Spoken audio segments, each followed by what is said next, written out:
read Michael McCurgo's The Butterfly Lion. All of my life I'll think of you. I promise I will. I won't ever forget you. Bertie rescues an orphaned white lion cub from an African field. They are inseparable until Bertie is sent to boarding school far away in England and the lion is sold to a circus. Bertie swears that one day they will see each other again. But the butterfly lion ensures that their friendship will never be forgotten. Chilblains and Semolina Pudding, Chapter 1. Butterflies live only short lives. They flower and they flutter for just a few glorious weeks, and then they die.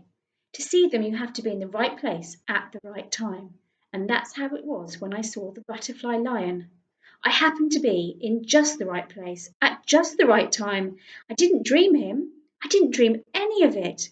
I saw him, blue and shimmering in the sun, one afternoon in June when I was young, a long time ago.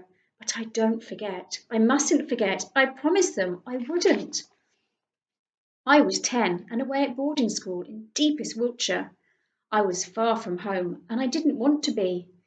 It was a diet of Latin and stew and rugby and detentions and cross-country runs and chilblains and marks and squeaky beds and semolina pudding. And then there was the Basher Beaumont, who terrorised and tormented me, so that I lived every waking moment of my life in dread of him. I had often thought of running away, but only once ever plucked up the courage to do it. I was homesick after a letter from my mother. Basher Beaumont had cornered me in the boot room and smeared black shoe polish in my hair. I had done badly in a spelling test, and Mr. Carter had stood me in the corner with a book on my head all through the lesson. His favourite torture. I was more miserable than I'd ever been before. I picked at the plaster and the walls and determined there and then I would run away. I took off the next Sunday afternoon. With any luck, I wouldn't be missed till supper, and by that time I'd be home and free. I climbed the fence at the bottom of the school park, behind the trees where I couldn't be seen. Then I ran for it. I ran as if bloodhounds were after me, not stopping till I was through Innocents Breach and out of the road beyond. I had my escape all planned. I would walk to the station. It was only 5 miles or so. Then I would catch a train to London.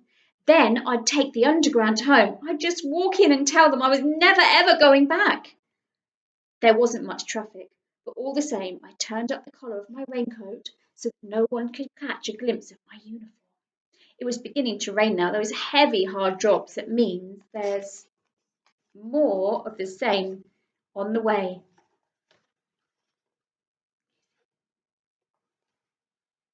I crossed the road and ran along the wide grass verge under the shelter of the trees.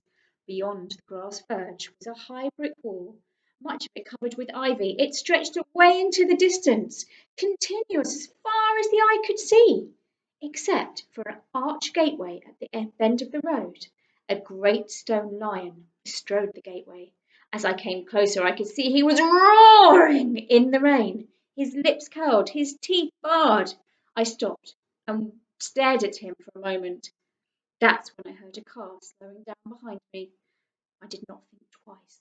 I pushed open the iron gate, darted through, and flattened myself behind the stone pillar. I watched the car until it disappeared round the bend. To be caught would mean a caning, 4 strokes, maybe 6, across the back of my knees. Worse, I would be back at the school, back to detentions, back to Basher Beaumont. To go along the road was dangerous, too dangerous. I would try to cut across country to the station. It would be longer, but safer. End of chapter 1.